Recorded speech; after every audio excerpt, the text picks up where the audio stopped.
porque é muita sabedoria numa cabeça tão jovem, embora já com os cabelos ficando brancos.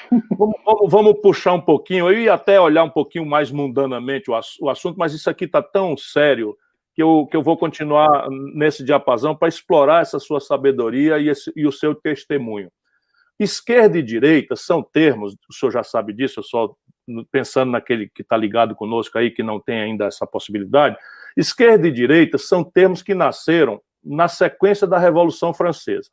Então, a Revolução Francesa foi feita por uma burguesia, junto com o povo, o sans-culotte, né, o povão, junto com a burguesia mercantil, que estava nascendo, contra os abusos do Estado absolutista francês, que era o rei que mandava e desmandava, dizia da vida e da morte de todo mundo, falava por Deus também, naqueles tempos ali do finado do século XVIII.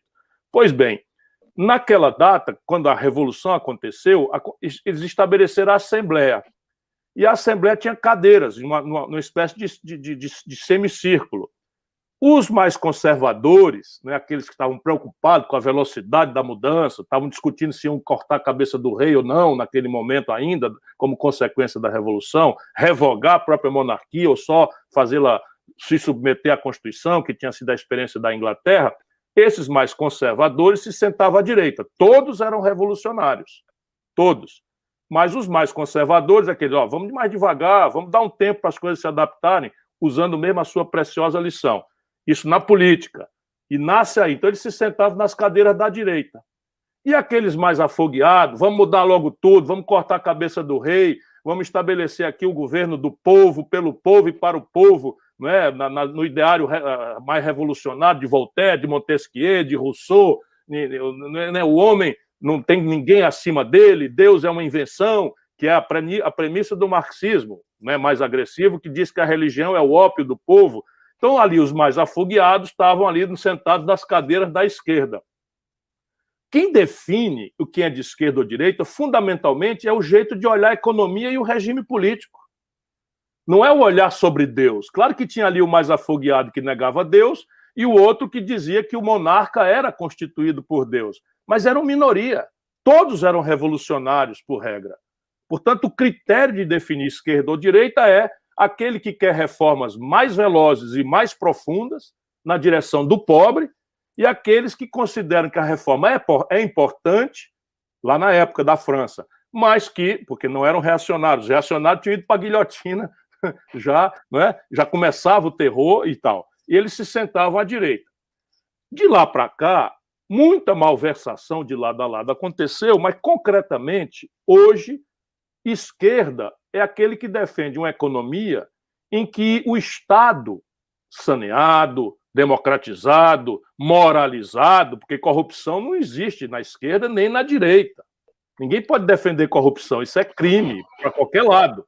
Não é o que distingue esquerda de direita ladroeira. Só nas coisas malucas do Brasil é que alguém que se diz de esquerda chafurda na ladroeira, quebrando uma tradição de valores em que a decência é a prática do republicano, daqueles que aceitam a vida pública como vocação e não querem se servir dela, mas usar a vida pública para servir a população.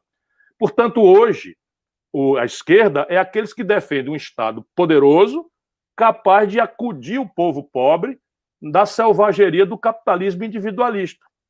E direita é aquele que considera que o Estado é uma coisa errada e que quem deve se virar deve ser beneficiado, ou seja, deve ter o prêmio, e aquele que for podre que se quebre, que é a ideologia um pouco mais do egoísmo, do individualismo, e a outra do socialismo, quer dizer, o social prevalecendo sobre o capitalismo, não é? Por que os cristãos evangélicos são ditos hoje de direita, contra a esquerda? Ou eu estou enganado? Não, você não está enganado, porque há uma questão histórica aí, né? O que acontece? Os cristãos, eles geralmente, durante todo o decurso da história, e a gente pode lembrar disso, sempre se voltaram, e aí vamos falando da reforma, para cá, com o interesse de que houvesse desenvolvimento para o povo, né? Se quem tiver a oportunidade de conhecer a Alemanha, você vai ver que a maioria das obras grandes que há de colégios, todos foram iniciados pelos cristãos da época. Até nos Estados Unidos, a maioria das faculdades grandes que existem lá, elas eram inicialmente centros teológicos, né? eram de iniciativa cristã. Então, isso existe.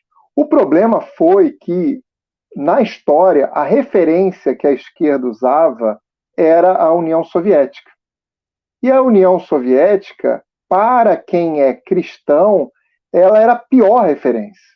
Por quê? Porque ela trabalhava numa ótica